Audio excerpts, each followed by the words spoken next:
This is Jonathan Lane from Fan Film Factor, and today I'm here with Glen Wolfe and Dan Reynolds of Wolfe Reynolds Productions, and Dan's wife, Kelly, who is the director of the 5th Federation Files episode, The Equinox Effect.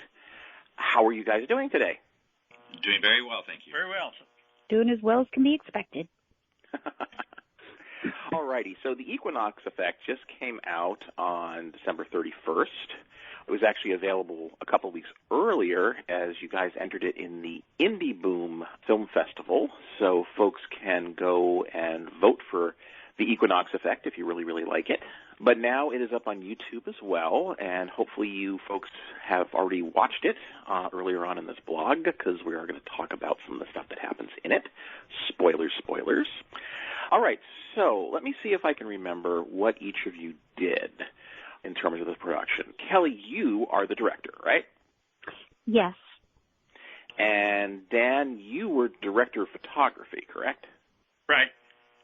And Glenn, you co-wrote it with Cameron T. Burton, and of course you appeared in it, and you probably did about a million other things because that's what you usually do.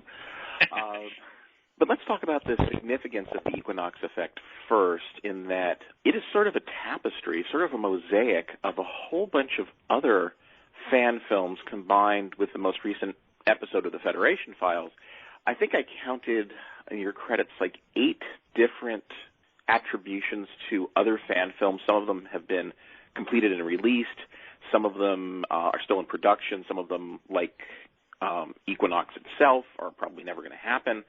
Was it 8 in total? Is that how many you had? That sounds correct, yes. Pretty sure it was 7 or 8. I'm not sure exactly. I didn't count them before we phoned in. That's okay. And where did they all appear? Where did each one, if people want to be looking really, really carefully, like I was trying to look for First Frontier and I was trying to look for Yorktown and Time to Heal, where would they find those clips?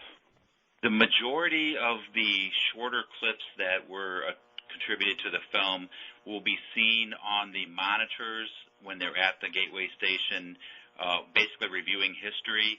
So anything that's black and white on the monitors the scientists are watching is a clip from an unfinished fan film. Well, that's really cool. Now, the origin of the Equinox Effect, I think, traces back to you, Glenn. Is that correct? Well, kind of. It was a fan film that was started. There was going to be a Hollywood pilot, so to speak, and I had gotten involved in it early on. A gentleman named Eric Ninehouse, who is credited as the executive producer of this film, it was the driving force behind it. It just, at some point derailed and, ended. And that was the Star Trek Equinox project, correct? Correct. Equinox, The Time of Night, was the original script title. Right, The Time of Night. And I'm also going to link to, in this blog, there was a 6-minute-long teaser that was produced, and I think they filmed up in Ticonderoga, correct? That is correct. And, yeah, about half of that teaser then is incorporated into this episode.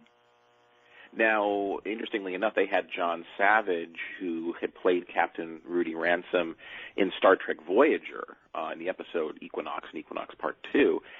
They had gotten him to reprise that role of Rudy Ransom. This was before the guidelines came out and said you can't do that, so everybody was doing that.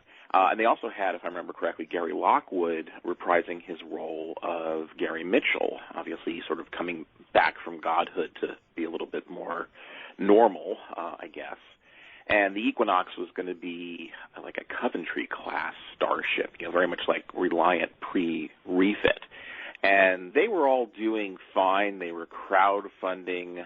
The fan film was written by Cameron Burton, who's actually a friend of mine. He's part of the USS Angeles chapter of Starfleet here in Los Angeles. At least he had been at the time. So I knew him through that. But anyway, so things happened, and then they got derailed. This is sort of a question that a lot of people have in fandom. What the heck happened? I actually can't answer that question, as I was basically a volunteer on that project.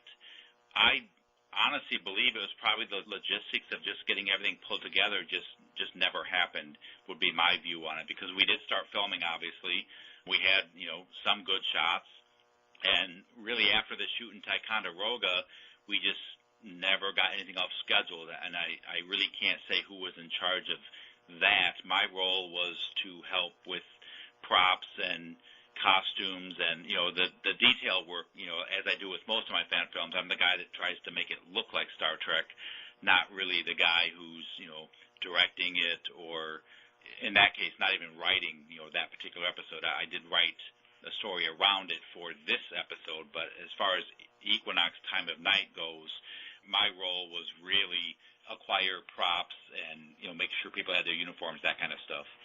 So the question then for you, Glenn, is why try to salvage the very short amount of footage that they shot and create an episode around it? Why not just sort of let it fade into oblivion? Well, that's actually probably the most important question you'll ask all day about this particular episode. And I ask that all the time.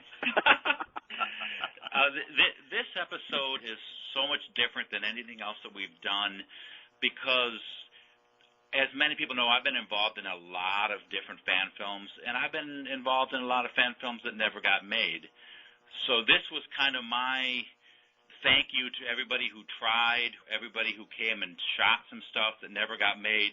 I just wanted to release something where all those people who showed up, on their own time and their own money to try to make a fan film, to at least get something actually released, which was the point of gathering all this other footage and putting on the monitors. So there's a clip from a fan film called Progeny that the only thing they ever shot was 8 seconds.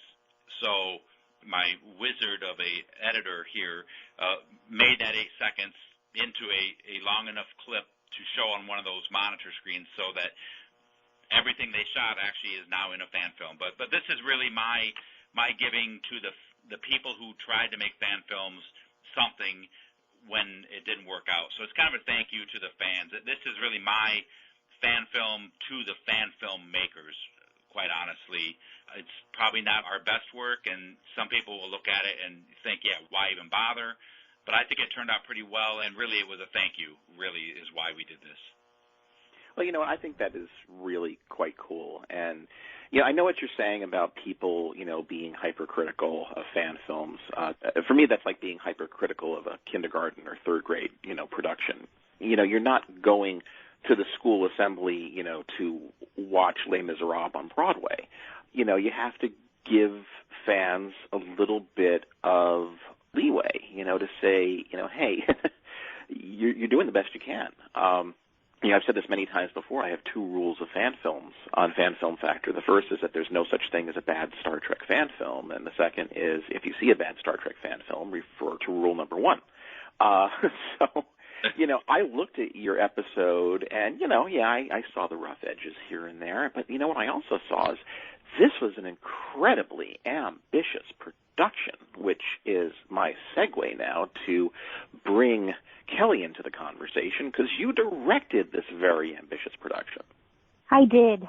I don't know much about fan films. I know as much as I know just from working with both Dan and Glenn, but it's been so fun getting to know every aspect of an entire little fan film, from choosing what you're working on to tweaking the script to choosing the actors or actresses to the makeup to costumes.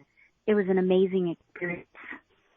And what did you do? This is obviously a lot to get done. Not only do you have a number of, different sets that you had to use, but you were recreating a number of characters that people are familiar with, obviously, Data, Yes. Janeway, Picard, Sulu, Kirk, McCoy, Spock, Maress. Did I forget anybody? Obviously, the Guardian of Forever. There's a lot of Star Trek canon in this. How do you prepare for something like that? Well, I'm handed a copy of the script, and I get a vision, and this is something I'm working with the boys on, having more production meetings, but I kind of get a vision, and I work really closely with Glenn because I just consider actually most of the time myself to be his right hand. So I look at it as my job to help get his vision on film. So as a director, if you and Glenn have a disagreement about something, who gets to win that argument? I think it depends. Most of the time it's Glenn, because the films that I've worked on haven't been my babies. They've been either Dan's or they've been Glenn's. And if I see something that could work out really well, he listens, but he always gets the last say. Can I respond to that? Yeah. Go right ahead. Kelly's exactly right. It depends. When I have a director direct a film that I wrote, I try to be hands-off as far as the directing part. If a question comes up, really I get involved if I view it as it will affect the story or it will affect, we're trying to stay canon as close as possible. So I'm kind of the guy who makes sure that we're not violating canon, and if there's a question on changing a line or something, as long as it doesn't affect the story, then I don't care. But I'm there to make sure the actual story is being told. But other than that, I do let the director direct, and in this case it was Kelly. But so she says, she defers to me. She does when it's Star Trek detail oriented. But if it's the look or how an actor's performing, I do back off and let her do her job, because if I was going to direct it, then I wouldn't have someone else direct it. I'd just do it myself, and I got too many other jobs to do. Right, and Glenn is absolutely right. I'm new to Star Trek, not necessarily new to Star Trek, but new to the making of these fan films. So I'm constantly in a learning process, and that is why I will defer to Glenn.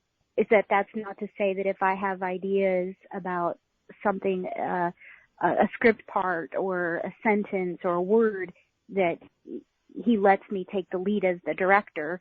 But when I say I defer to him, that's just because I'm new and I'm still learning. Now, do you have directing experience outside of this, before this? I do not. So the first time you directed was, what was the first Federation Files that you directed? Was Galaxy Hopper? Yeah, okay. And that was the first time. So how did you teach yourself to be a director? By watching. By watching and just picking up, like things like the lingo, and being bold enough to direct. I mean, you have to have a sort of assertiveness to get your actors at their ones and make sure, sometimes it's a little hair raising because you're worried about continuity and whether everyone's standing in the right place, but you have to have a certain assertiveness, and I've had to learn that too. Yeah, directing is not for the shrinking violets of the world, as I've discovered. Mm-hmm. Now, obviously, you're not necessarily dealing with, trained actors. You're pretty much dealing with, Trekkie volunteers and such. So how do you, as a director, get a good performance out of somebody who is not necessarily an actor? Just talk to them. You have to be willing to tell them what you want, and sometimes it can take 12 takes, and sometimes it takes one take. Communication, if you communicate and you understand, they understand what you want, and you understand, if an actor is having trouble, ask them, what can I do to help you? What would help you get this line right? Well, let's transition over to Dan, whom we haven't heard from yet. Now, you're the director of photography, and I think a lot of people who are listening to this interview have a response of, well, what's a director of photography do? Okay. Should I get a dictionary? Or do you want my definition? Well, I know what a director does, and I know what photography is, but I don't think you put the two of them together and you get director of photography. For fan films, in my capacity, that's just one credit. Of course, camera placement, choosing the right lens, making sure that the lighting is correct for the scene, and knowing what mood the scene is going to be before we start, if we need high angles, low angles to create dominance or submission. It's just basic, film school stuff. And you went to film school? No. did not go to film school. You did not go. How did you learn to be a director of photography? I can tell you where. I took an interest in video many years ago and learned on my own and entered contests and won awards. And also, as far as film photography, I have hours and hours and hours of television viewing. and we all have. Think about it. I grew up with television, and to be a armchair quarterback on why a scene worked and why it doesn't, I think everybody has an opinion. Well, that's true, but there's a point where you're taking your history of television watching to another level when you're deciding, right, okay, I have to choose whether to put the camera this high or this high, and I need to figure out if the lights are going straight ahead or to the side. I've read many, many comic books, probably tens of thousands of them in my life, but I could not draw a comic book to save my life. So the question for you then is, how do you know going into a scene? You see it on the paper, you see it on the script. How do you decide as a director of photography, okay, I need to put the camera over here and the lights over here? And is this a decision you make just by yourself, or do you talk to Kelly as the director and say, okay, what should I do here? I can answer that question. Okay. No, it's going to be a funny answer, but I can tell you that both he and Glenn, and now so do I, watch episodes of Star Trek, the original series, from an entirely different perspective than anyone else. Because now you're not just watching it. I find myself doing this because Glenn does this and Dan does this, and I'm amazed by it every time. They pay attention. They're looking at things, and pretty soon you're not just looking at James Kirk and what he's saying or how his body language is. You're looking at how the top of his head is lit. You're looking at what's in focus in the background, and I can tell you that both of these guys have studied every episode of the original series in detail, just like that. I'll tell you that my first experience, I was had the opportunity to do sound for Mind Sifter in Ticonderoga for that Star Trek production, and work with Jeff Barklage, watching him as the director of photography. And he had a color leaf notebook laminated with hundreds of scenes from Star Trek. And he would sit in a room and reference those images from the original series and look at camera angles and height and lens selection and color gels and light size. So that gave me an insight, too, as to how to judge a scene and how to set up for one. And, of course, there's a lot of other variables that you have to consider, too.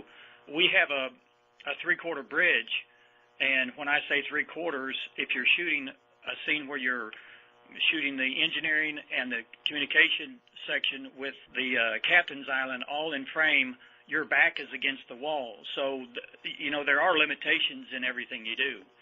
We just finished a scene for Doppelganger where we built a brig, and I could not get the camera on the inside of the room, so I basically just changed the lighting and switched actors from left to right and made the one that was on the inside of the room, now he was on the outside of the room. So, you learn little tricks like that depending on the situations that you're in.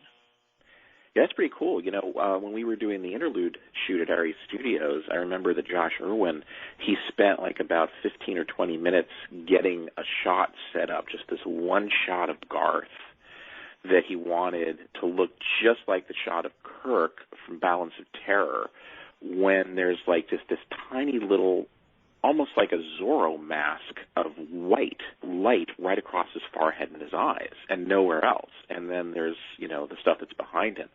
And Josh set up that shot and pretty much made it match almost identically to what was in, the original 1966 episode, just with Garth in the captain's chair. And I looked at him as he was setting all this up, and he was looking at the camera, and through the camera, it looked just like the Kirk shot. The light was falling in the exact same place. And he turned around, he looked at me, he said, "Because Because I can. Yeah. But to accentuate my point is he had a reference to go by, and I think anyone that's thinking about doing a Star Trek fan film has no better place to go than the original series and do screen captures or whatever's necessary. I mean, you go on the internet and look at screen captures to find out where the camera is supposed to be, what kind of light you need in the room, and just go from there. Yeah, it's an amazingly well-lit production. You know, I mean, the bridge is gorgeous just by itself, but to look at, you know, how the original Enterprise bridge was lit, where the cameras were placed, you know, just in so many different ways, and it's always a beautiful set, obviously. But yeah, you know, they figured it all out, and obviously you guys have figured it out as well, just with a much smaller bridge to play with and, you know, less space around there. But, you know, a lot of fan films are being shot now at Neutral Zone Studios in Kingsland, Georgia, and, you know, they have more space to work with and a little bit more bridge to work with. Obviously, Area Studios is being opened up to fan film producers like myself and Vance Major for the Constar Chronicles. And with all of these opportunities, you know, it's really the sky's the limit for cinematography and lighting and camera placement. So let me ask you a little bit more about Warp 66 Studios, which, by the way, for people who don't know, Warp 66 stands for Wolfe and Reynolds Productions, Warp. And then 66, as you guys told me, is the year that Star Trek first debuted, so Warp 66 Studios, which is in Arkansas. And it's not all in one place, right? There's some sets that belong to Glenn and are on his property, and some sets are Dan's and are in your buildings. Is that correct? Yeah, that's correct. We have the three-quarter bridge here, and I have an old schoolhouse that was built in 1915, and it's housed in the upper level there. In the basement, we have the full shuttlecraft set there, and of course, I've built a brig in the basement, and then we've got different areas here in my studio where we can build nominal sets when we need them. And then Glenn can tell you about his place. And then up near Mountain Home, Arkansas, I put up a 40 by 80 building, and we have in there about 80 feet of corridor. Sick bay is in there, transporter room, and the conference room. And then I have, right now, there's a captain's quarters standing that was built for Josh Irwin's film that will be coming down, because that corner of that room is for, you know, temporary sets that are needed, you know, production by production. So we have about half the space that they have down in Kingsland, but with camera angles and such, we can shoot just about anything you need. We may even put up engineering, but right now that's not being built at the moment. We're trying to figure out how to build the best part of engineering, because we do not have room to fill out the whole thing. Yeah, that's a huge set, and, you know, 2 floors unless you do, like, you know, first season. So if somebody's a fan filmmaker right now and they wanted to use your sets, are you open to that, or is this more like by invitation only?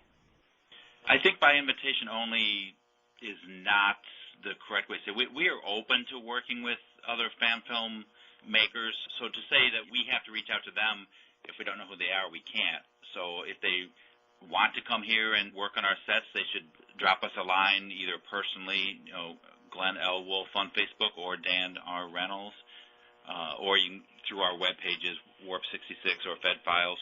You know, drop us a line, and, you know, we would be willing to discuss what it takes to shoot here, let them know what our limitations are, and find out what their expectations are. I do want to accentuate the fact that we are a privately owned, privately funded set, so we're not in competition with Kingsland, Georgia, and if they're trying to, you know, open up and pay their rent, you know, we don't have rent and stuff. So really, if somebody wants to make a fan film on the entire enterprise, you know, they should talk to Ray Tessie.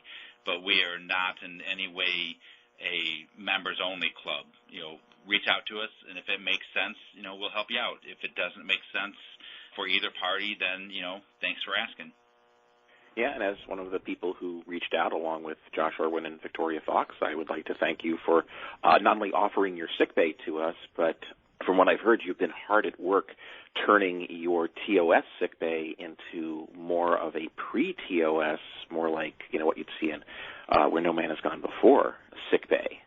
Yeah, we were trying to modify that so that your film doesn't look so obviously, you shot on an XNR set and now you're on a TOS set. So, yeah, I'm trying to change the look of that to accommodate that shot that we're doing for you.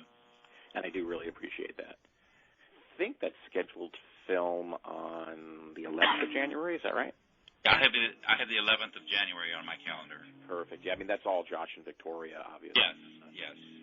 As much as I'd love to come down to the middle of nowhere and see it all for myself, I can't justify a flight to the Central Time Zone. Los Angeles is in the middle of nowhere to me. That's true. Interestingly enough, I was contacted. I have to give this guy a call back at some point. I was contacted by somebody out of the blue in Redlands, California, which is about halfway between here and Palm Springs, about 2 hours to Palm Springs, halfway between. And he is doing a Picard-era fan film. And he has, these really, really cool uniforms that, match what they have on the Picard teasers. Wow. And he invited me on, the 30th or the 31st, I don't remember which day it was, to come and watch them shoot. Nice. Which was and I don't even know you. And apparently he teaches film editing, I think in Ukaipa, at one of the film schools there.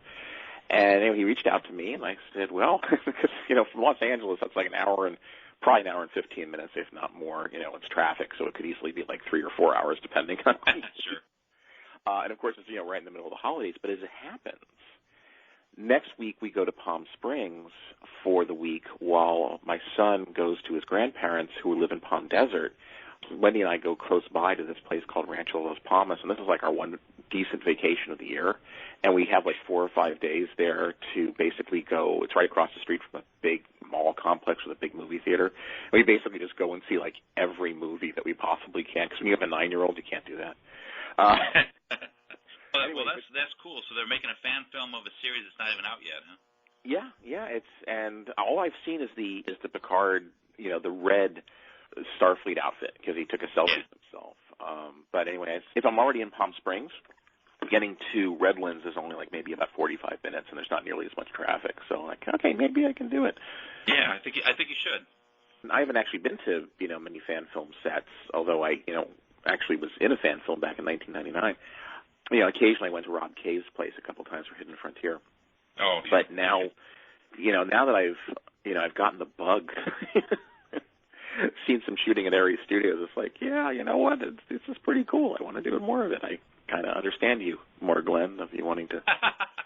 It's a lot of fun, and to me, it's the making it that's the more fun than necessarily the watching it, because as you'll know when Interlude gets done, as you're watching it, if you were on set for any of it, you're going to be, I was standing over here, and this or that happened.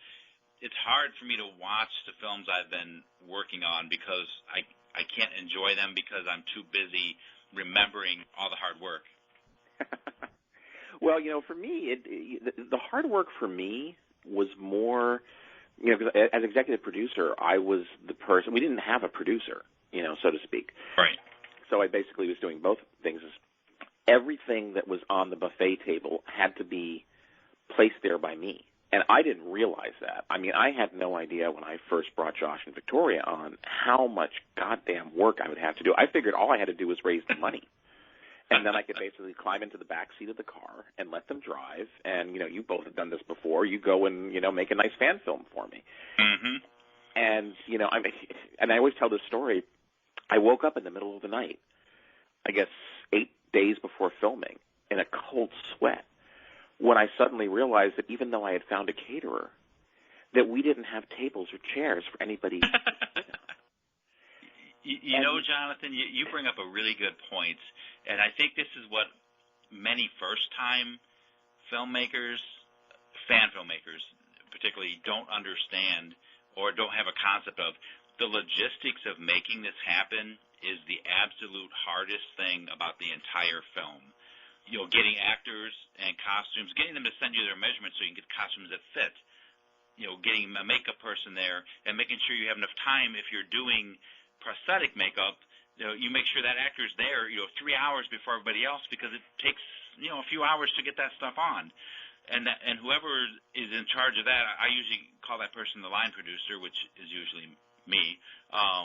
But basically, the logistics of setting up the shoot is way harder than the shoot, which is actually why I like shoot day, because even though I still have 15 jobs to do, that's way less than I'm doing every day before that. So, yeah, the logistics of making it happen, to me, it is the biggest challenge.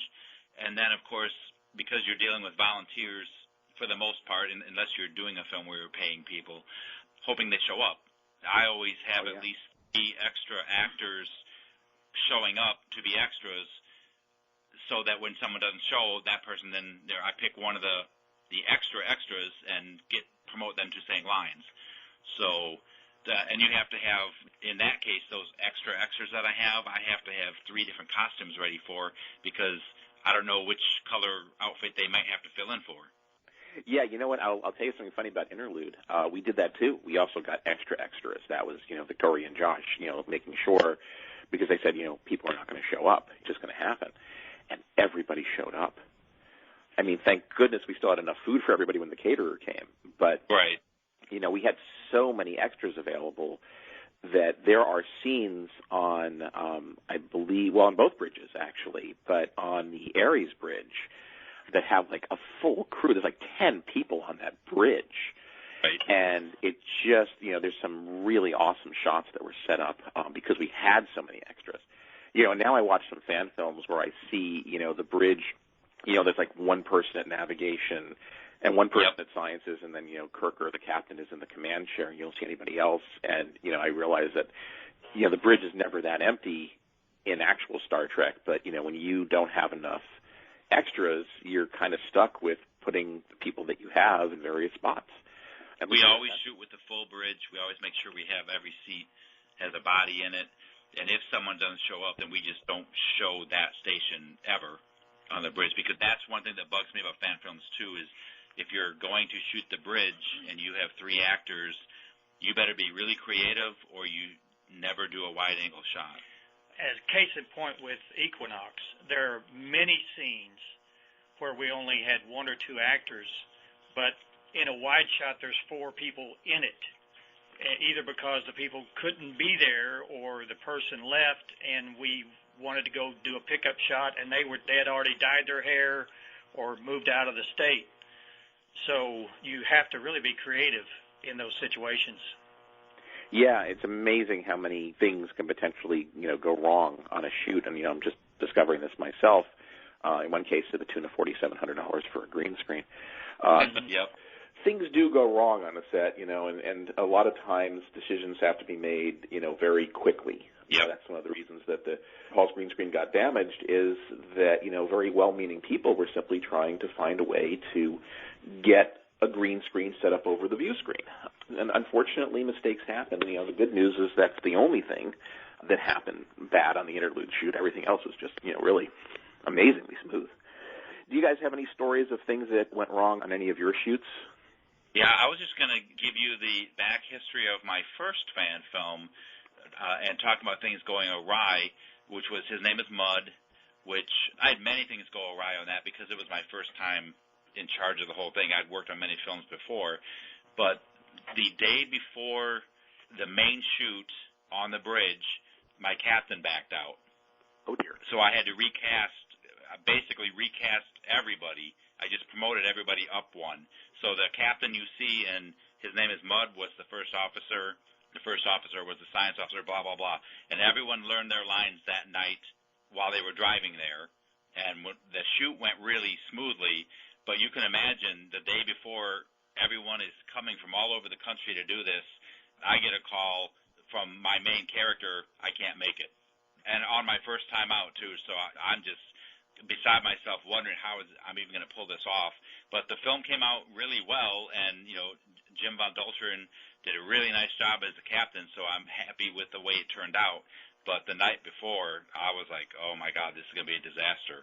But everybody pulled together. That entire cast and crew still my favorite, probably because it was my first one, and we were all in it to make it happen no matter what. All right, to wrap things up, as far as the Federation Files is concerned, you are right now working on Doppelganger, correct? That's one of the films we're working on right now, yes. That is the next main film. And what else is in the pipeline? I have a script, and we started shooting one called Voices from the Past. Don't want to give too much of it away, but it will be the first episode I do that we are never on a starship. So look for that. You have all these sets with starship interiors, and you're going to have it. Well, it's whatever the story dictates, right? So, yes, and then we're also have shot some scenes for another reclamation project that I'm working on, because in the course of making Equinox Effect, I got so much footage from people who, had abandoned their films for whatever reason. One particular production gave me enough footage that I was able to write a story and will, much like Equinox, be able to tell their story within my story and get a film out that they wanted done and will be pieced together by me interjecting some filler material in between to make it work. Oh, cool. And that one's called Friends and Foes. Well, I can't wait to see that one, too. That one's going to be fun. I'll leave it at that. And are these things you think are going to be happening within the year 2020, or are they potentially even more long-term? Well, I think that Glenn and I have set a goal to make at least 3 films this year for 2020, and possibly 4. We spent the entire year on Equinox. Yep. Just because of the scheduling and the sheer post-production of the many layers to get the thing, rendered and put out. It took a long time, and Glenn and I talked, and I said, I really don't want to do a project like this for a while. And, of course, I'm doing one. Yeah. Just to kind of give Dan some kudos on this, the main footage we got from Equinox Time of Night, we got it from the original producer and that. We didn't get the audio. That for some reason they could not get us the audio. So people who have seen the original teaser are going to notice right away there's voiceover work in that. We actually used 0 original audio in that. Oh, that's interesting. So even John Savage's voice? John Savage's voice is not in it. Blanca's voice is not in it. Even my little scenes in there, we had to redo the voiceover in it. They had taken the scene and had produced it to a point where there was a red alert, beacons going off, there was music in the background, so we had to strip it down to no audio whatsoever. Interesting. Okay, because I was wondering, I was watching the 2 back-to-back, and obviously Blanca Blanco, she had been completely redubbed because she has a very, Spanish accent, very, very thick accent, and the person you put in there doesn't. You can give credit to Kelly. That's her voice. Ah, well, there you go. I want to follow up on the voiceover work. I did reach out to Blanca and John and, could not get any of the voiceover work done. Not because they didn't want to do it. They were too busy. So I don't want to cast any bad light on them. I would love to have had their voices in it. It just didn't work out for me. But if you watch them back-to-back, which you said you did, you'll notice because of the re-edit of the script, I did have to change some of the lines in there. So the voiceover work actually helped us make the story work better because we did change a word here or there and a line here and there. So if you do watch them back-to-back, you'll notice that some of the dialogue is slightly different.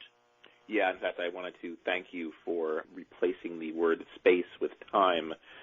Those folks who didn't notice in the original teaser at one point, John Savage's character, Rudy Ransom, travels back through time, and Blanca says, you've traveled back through space.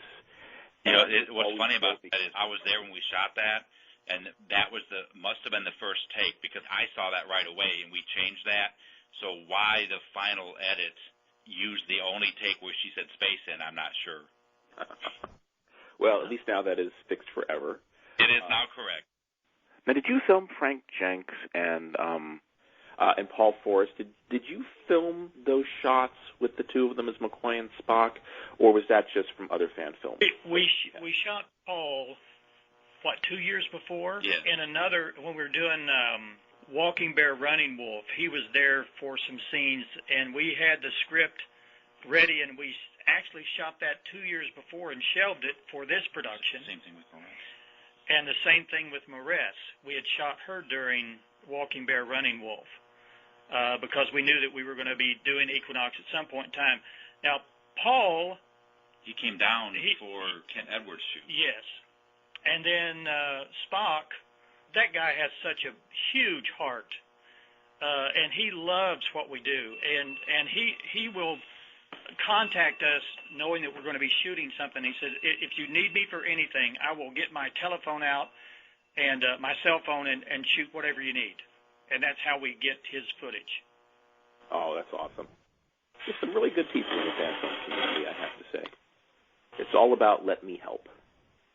Yeah, we have a posse, I'd call them, of people that are really dedicated to helping out. They'll drive hours and many, many miles just to get here at their own expense, just to be a part of what we do. It is a labor of love. Can I just say that that's something that I have really enjoyed as I became involved through Dan with Star Trek fan filmmaking is the people involved, making new friends and meeting so many new people. That's been a real highlight of my experience. Well, congratulations again on another fine episode of the Federation Files. Thank you. Are you guys going to be doing any crowdfunding for any of your upcoming episodes, or are you still just self-funding? We've talked about that. We always would love to have a bathtub full of money, but because a lot of things we could do with it, but we are situated in a position. I have 2 large buildings. I own 2 TV stations, and we have large studios that we're not using, and there's no rent involved. There's no utilities to worry about. My insurance covers all of that. The same with Glenn. I'm sure that he has the same story. We don't want to ask for money unless we come up with a project that we feel needs a much higher level of production value. And, most fan films that are funded now, that money goes for things that we already do. Like I do all the post-production. We all do all the filming. All of the sound work is done in-house. So we have 100 costumes. Yeah, we have costumes and props sitting ready and waiting and available. So I think we've just positioned ourselves to where the money is not really needed until we come up with a project or somebody approaches us with a project that we feel that we need to ask for that funding. I do want to just add also, because we do have a couple fans who do donate to us. Yes. So we definitely will take donations, and we do give them credits on the end of the film. We'll give them a thank you there. But they're not asking for publicity or anything like that. So I don't want to throw out any names or anything. But we do have some people who have come to us and said, hey, we like what you're doing. We know it's expensive. We'd like to throw you $100 here or there. Just because. And so, yeah, we will take donations, but at this point, yeah, we don't see the need to run a big, fundraising drive because, like Dan said, we have most of the stuff here already. If a group wants to come to us, like Josh Irwin, and says, hey, we want to shoot the captain's quarters, and we don't have that, then it's up to them to figure out what it's going to cost to build it, and then they did donate money to help build that set. I'm very inspired by all of this. I'm glad that you guys are there making this stuff and, having those sets and helping so many other people. Well, I think to add to that, I think that the story of Glenn and I coming together is an interview in itself, but I think that our main purpose was to make Star Trek. It wasn't for profit or any accolades or anything like that, and he's a great writer and director and producer, and I do most of the production work. And with Kelly on board now, it helps spur the whole aspect of creating Star Trek for all of us. It's just a fun thing that we want to do. And Glenn and I have been in a situation a few years ago where it was not fun, and we desperately wanted out of that situation. And now we're back to where we're having fun, and that's what it's all about, to be able to schedule a shoot, come on the day of, meet all the actors, and everyone is laughing and joking and excited and energetic, and it's all because they know that they're making their little microcosm history capsule of Star Trek. Amen, my friend. Amen. Well, thank you all three of you, for your time today, and best of luck with more Federation Files coming in 2020. Thank you so much. Thanks, Jonathan. Thank you.